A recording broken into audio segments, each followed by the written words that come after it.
नमस्कार दोस्तों, मैं हिमांशु धामी आपका स्वागत करता हूँ वर्ल्ड हेरिटेज में। आज हम बात करेंगे सोमनाथ मंदिर के इतिहास की। सोमनाथ मंदिर की स्थापना कब हुई और किसने कराई, इसकी तो कोई सटीक जानकारी नहीं मिलती है। इसके उपलक्ष्य में कई धार्मिक कथाएं भी प्रचलित हैं, लेकिन यह मंदिर ईसा पूर्व से ही अस्तित्व में है, इसके कई प्रमाण मिलते हैं।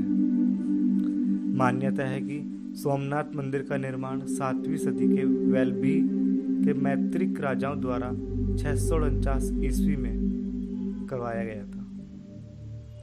इस मंदिर को पहली बार 725 ईस्वी में सिंध के मुस्लिम सूबेदार अल जुनैद ने तोड़वा दिया था। इस वैभवशाली मंदिर को तोड़कर मंदिर की सारी धन संपदा लूट ली थी।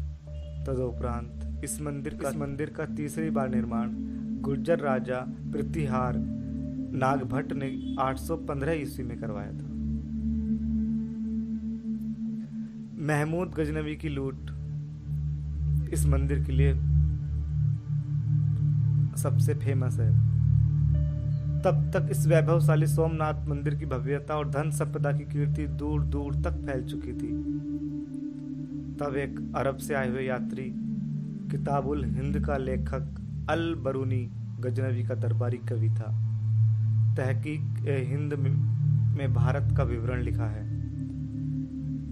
इसी अल बरूनी ने सोमनाथ मंदिर का व्याख्यान महमूद गजनवी से किया, जिसकी शोहरत से प्रभावित होकर महमूद गजनवी ने सन 1024 में इस मंदिर को लूटने के इरादे से 5000 सैनिकों के साथ आक्रमण किया और इस मंदिर में पूजा अर्चना कर रहे हजारों भक्तों और हजारों गांव वाले इस आक्रमण में निहत्थे मारे गए। कहते हैं कि यह मंदिर में आक्रमण इतना भयानक था कि 50,000 से भी ज्यादा लोग उस आक्रमण में मारे गए थे। यह हमला भारत के इतिहास में बहुत चर्चित है। जब महमूद गजनवी का मंदिर की धन संपदा लूटकर ऊंट घोड़े और हाथियों पर लादने के बाद भी आधे से ज्यादा धन बच गया था, तो वह उसे वहीं छोड़कर चला गया था। मान्यता है कि 1700 ऊंट से भी ज्यादा धन संपदा भरकर ले गया था। हजारों हिंदुओं की हत्या कर उनकी महिलाओं और बच्चों को गुलाम बनाकर ले गया था।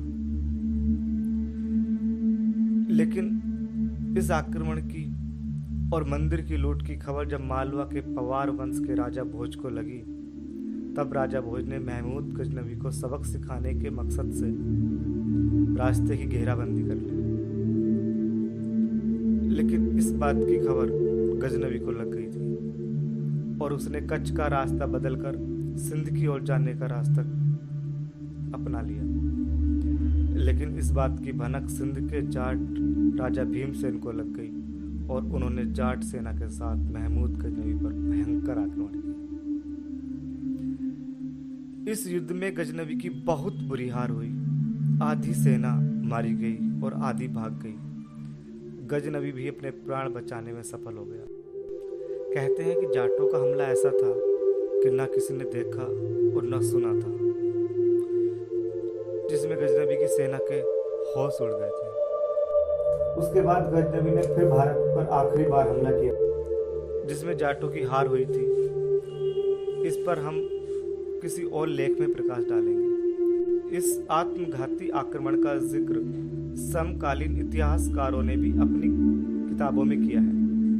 इतिहासकार उत्बी ने अपनी किताब यामिनी में और सर हेनरी इलियट ने भी इसका वर्णन विस्तार पूर्वक किया है। उसके गुजरात के राजा भीमदेव और मालवा के राजा भोज ने इस मंदिर का पुनर्निर्माण चौथी बार करवाया। 1093 में सिद्धराज जयसिंह ने भी मंदिर निर्माण में सहयोग दिया। 1168 में विजयेश्वर कुमार पाल और सौराष्ट्र के राजा खंगार ने भी सोमनाथ मंदिर के सौंदर्यीकरण में महत्वपूर्ण योगदान दिया था। लेकिन मंदिर को लूटने का सिलसिला यहीं नहीं रुका। इस बार सन 1297 में दिल्ली सल्तनत के सुल्तान अलाउद्दीन खिलजी का सेनापति नुसरत खान ने भी गुजरात पर आक्रमण कर दिया था। तब उसने गुजरात पर अपना आधिपत्य स्थापित कर सोमनाथ मंदिर को तोड़ दिया था, मुख्य शिवलिंग को भी खंडित कर दिया था और सारी धन संपदा को भी लूट कर ले गया था। सोमनाथ मंदिर को 5वीं बार फिर से हिंदू राजाओं ने बनवा दिया।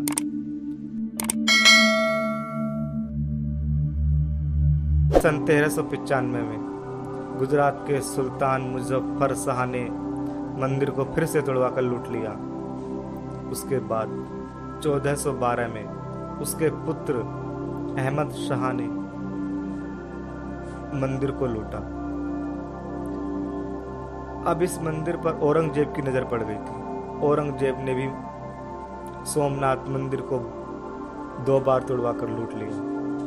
पहली बार सन 1665 में और दूसरी बार 1706 में।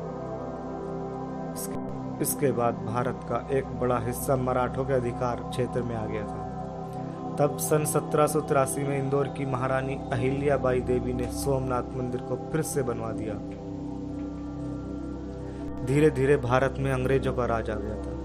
अंग्रेज भी मंदिर लूटने की परंपरा बखूबी निभाते रहे। आजादी के बाद सरदार वल्लभ भाई पटेल जी ने जूनागढ़ रियासत को 9 नवंबर 1947 को भारत में मिला लिया। एक बार फिर सरदार वल्लभ भाई पटेल ने सोमनाथ मंदिर का जीर्णोद्धार सन 1950 में आरंभ करवाया। सन 1951 को भारत के प्रथम राष्ट्रपति श्री राजेंद्र प्रसाद जी ने सोमनाथ मंदिर में ज्योतिर्लिंग की स्थापना की।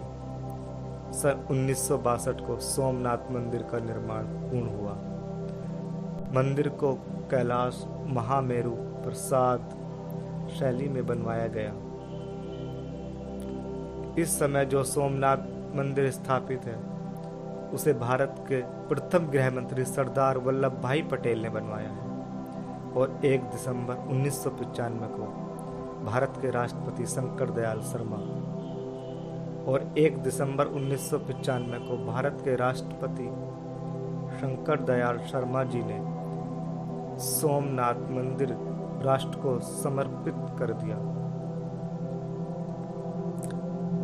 सोमनाथ मंदिर का इतिहास झकझोर देने वाला है, लेकिन इतिहास अपने आप में एक बहुत बड़ी कहानी समेटे रहता है। उसे याद रखें या भूल जाएं, ये तो वक्त के अनुसार समय ही बताता है।